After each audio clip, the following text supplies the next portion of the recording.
Hello, আসসালামু আলাইকুম। কেমন আছেন? আশা করি সবাই ভালো আছি। আজকে আপনাদের দেখাবো ডুমুর রান্না। ডুমুরটা কেটে ভালো মতন ধুয়ে নেব।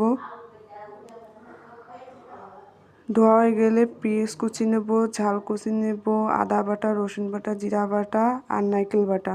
তারপরে দেবো পেঁয়াজ কুচি আর তেল দিয়ে ভালো মতন ভেজে নেব।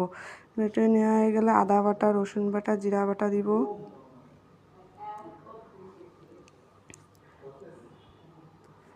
তারপরে দেবো নারকেল বাটা,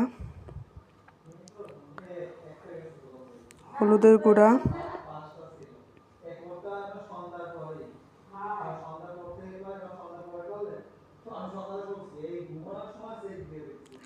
ধনিয়ার গুঁড়া,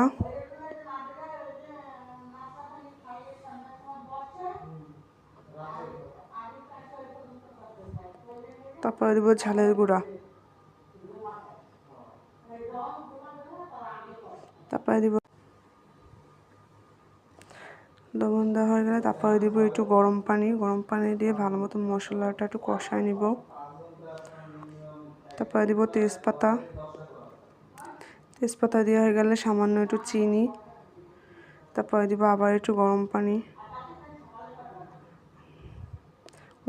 দেওয়া হয়ে গেলে তারপরে দিব ডুমুর কষানো হয়ে গেলে তারপরে দিব গরম পানি দিয়ে 15 মিনিটের মতো রাখতে হবে। তারপরে দিতে হবে